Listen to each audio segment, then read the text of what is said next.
ride 9,000 kilometers from Vienna all the way up to Nordkap and back on motorbikes crossing 7 countries in 4 weeks. We ride through Germany backcountry roads. We're gonna drive through the forests in Finland and managing the long distances in Lapland near the Russian border into Norway. We continue up to the Nordkap and hoping to see the midnight sun. Before we take the long way down via the Lofoten back to Norway, crossing lots of fjords and up on the high mountain passes around Stavanger down to the south coast, where we take a ferry boat to Denmark, driving down Germany and Czech brings us back to Vienna. So in total, including the ferries, it's more than 10,000 kilometers.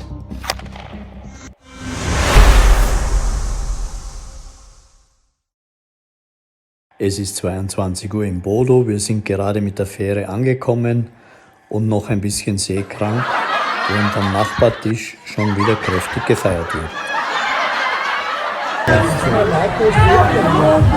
Geht's vielleicht zu, oder? Ja, das ist ein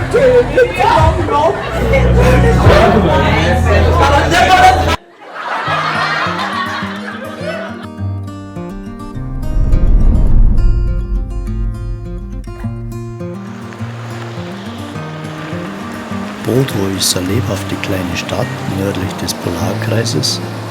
Die Wetter-Apps versprechen nichts Gutes für heute, also machen wir einen Pausentag und gehen mal ins Museum.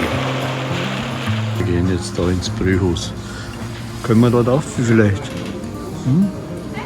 Hey, hey! Ja, nach 5000 gefahrenen Kilometern sind wir jetzt über der Hälfte. Und bevor wir morgen die restlichen 4000 in Angriff nehmen, werden wir uns jetzt ein paar Hundholmen genehmigen. Nach all dem Hundholmenbier schauen auch die Hunde etwas seltsam aus. Wie auch immer, am nächsten Tag lacht auf jeden Fall die Sonne und wir kommen zügig voran und überqueren den Polarkreis Richtung Süden.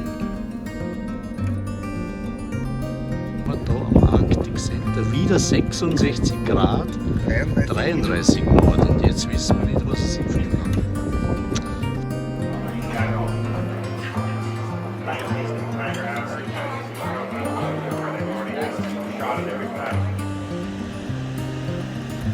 Über die Hochebene am Lomsdal Nationalpark in der Provinz Nordland fahren wir an Flüssen und Seen vorbei und an einer der zahlreichen Stromschnellen machen wir Mittagspause.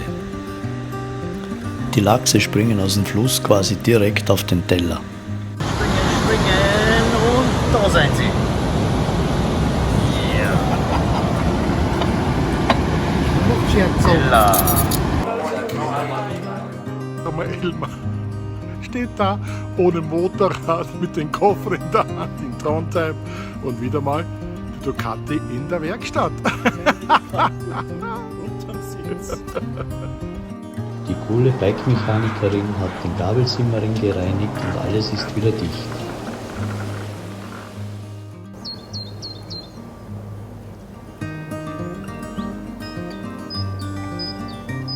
Nach einer gemütlichen Kaffeepause bei Diploms lustiger Nachbarin aus Bisamberg geht's weiter zu den Trollstiegen.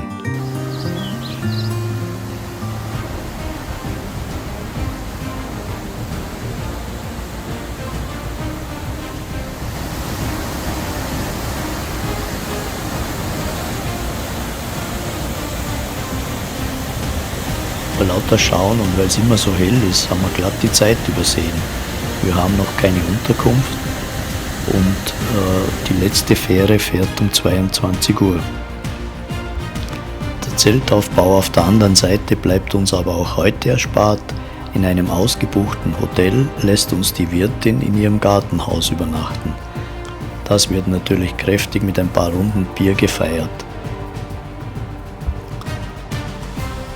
Bei schönem Wetter kommen wir zum Geiranger Fjord, der 15 Kilometer vom Meer bis nach Geiranger reicht. Es ist einer der bekanntesten Fjorde Norwegens und gehört zum UNESCO-Weltnaturerbe. Von Geiranger fahren wir zum Dalsniber Pass und von dort noch hoch zum Dalsniber Skywalk. Die Aussicht ist umwerfend. Vor uns liegt Geiranger, der Geiranger Fjord. Und dann auf den Dalsniber Pass, auf den Dalsniger Skywalk. 1500 Meter circa.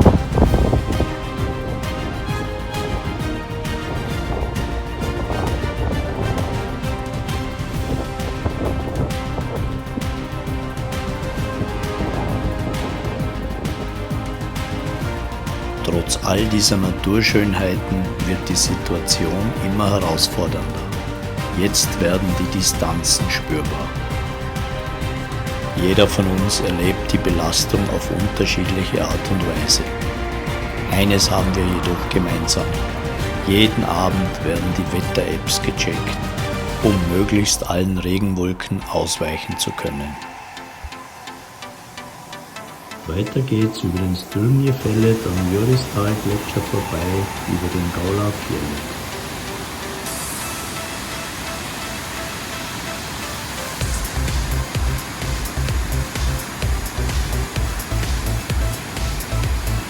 Und immer wieder finden wir traumhafte Bergstraßen und Pässe, die uns die Strapazen schnell vergessen lassen. In Dragsvik können wir die erste elektrische Fähre Norwegens benutzen. Der Ladestecker ist ungefähr 1 Quadratmeter groß.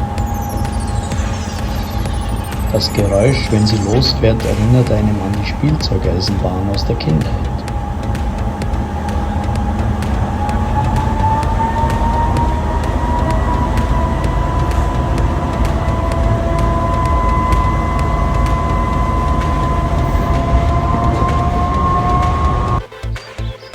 Vom Schlafengehen springt die Blom nochmal in den eiskalten Fjord. Am nächsten Tag erwartet uns eine Regenfahrt über den Vikafjellet nach Voss und dann weiter nach Bergen.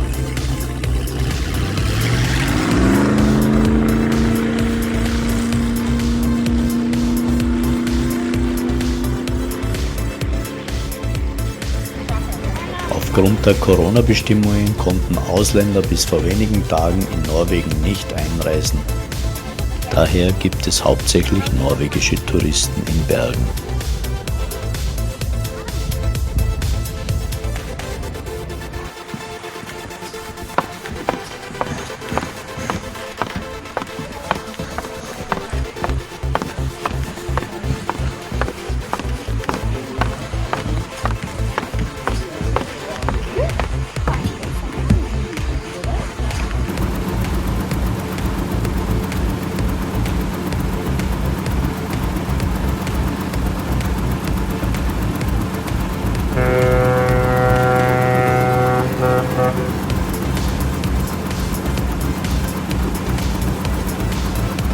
Wieder haben wir 1000 Kilometer seit Trondheim geschafft. Viele Fjorde überqueren wir mit kurzen Fähren, das spart uns lange Wege rund um den Fjord herum. Trotzdem beschäftigt mich die Frage, ob mein Motorrad den Rest der Reise mitmachen wird. Wird die Kabel halten? Wird sich's bei allen mit den Reifen ausgehen? Nach einem gewaltigen Regenschauer haben wir ein tolles Hotel direkt am Meer in der Nähe von Stavanger gefunden.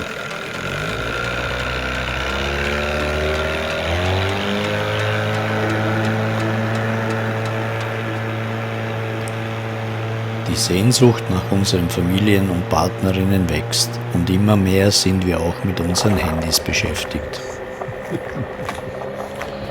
We go for dinner. Dessert is coming.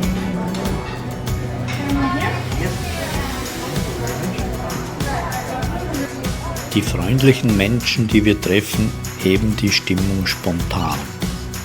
Und kulinarische Eindrücke lassen uns die Reise wieder genießen. Heute überrascht mich der Hotelbus mit einer Geburtstagstorte zum Frühstück. Er war noch nie am Nordkap, denn von hier aus ist es viel weiter als ins Mittelmeer. Da wird uns natürlich bewusst, dass wir noch über 2000 Kilometer zu fahren haben. Es ist also Zeit zu packen und nach ein paar Abschiedsfotos diesen schönen Platz wieder zu verlassen. Wir fahren nach Stavanger, um das Ölmuseum zu besuchen.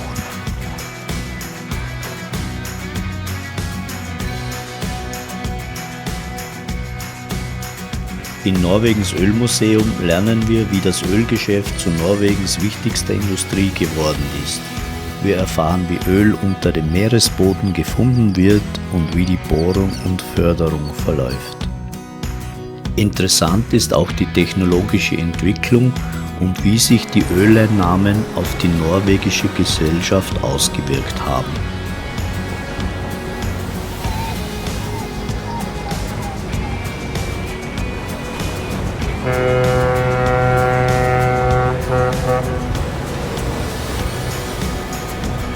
Auf unserer letzten Etappe in Norwegen geht es zügig nach Kristiansand. Wir wollen am Abend noch ein bisschen Geburtstag feiern. Vom Lachs haben wir erstmal genug und besuchen ein Steakhouse. Und den letzten Abend in Norwegen feiern wir mit ein paar Bier.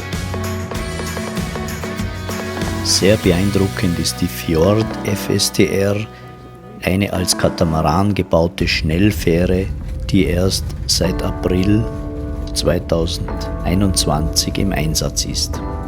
Die Überfahrt von Kristiansand nach Hirtshals soll 2 Stunden betragen. Die Maschinenleistung beträgt 51.500 PS und die Höchstgeschwindigkeit ist mit 69 km/h angegeben. Wir konnten jedoch mit unserem GPS 73 km/h messen.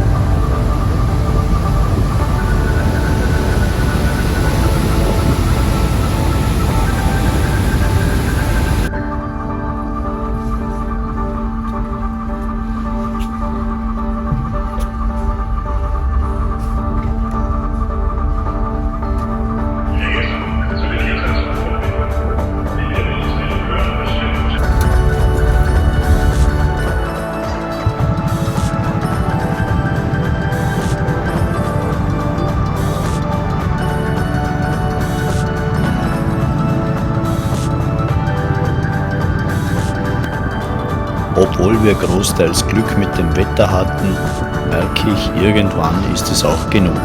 Es sind noch 1600 Kilometer von Hirtshals zu bewältigen und so drücken wir mal auf die Tube. Uns bleibt keine Zeit für Aufnahmen in Dänemark, wir wollen heute noch über Flensburg nach Hamburg kommen.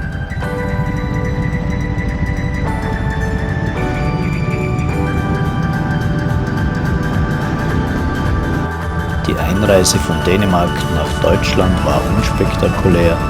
Für unsere Covid-Zertifikate hat sich genau niemand interessiert. Nach 4 Wochen ohne irgendwelche Covid-Restriktionen in Skandinavien wurden wir in Deutschland schnell eines Besseren belehrt. Also Masken wieder raussuchen. Zur Belohnung gibt es in der Nähe von Leipzig eine Schlachthausplatte.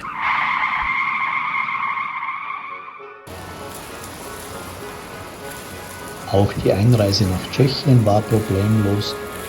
In Karlsbad sprudelt und dampft es aus allen Brunnen und Bächen in der ganzen Stadt. Hier gibt es unglaublich viele schöne Häuser und Fassaden. Man fühlt sich in die Kaiserzeit zurückversetzt. Die Kurbäder haben die meisten geschlossen.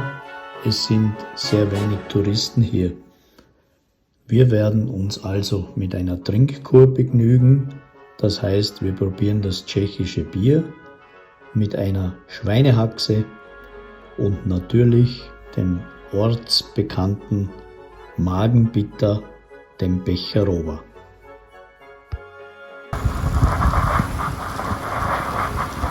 Nach 4 Wochen Motorradabenteuer geht's heute nach Hause.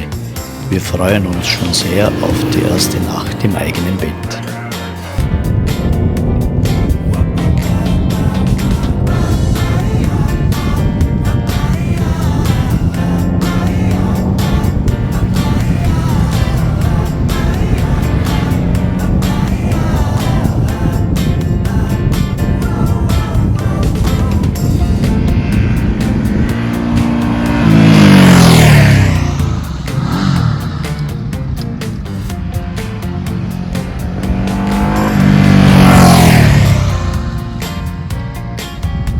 sind dankbar, dass alle gut nach Hause gekommen sind. Jetzt geht's ans Bikewaschen.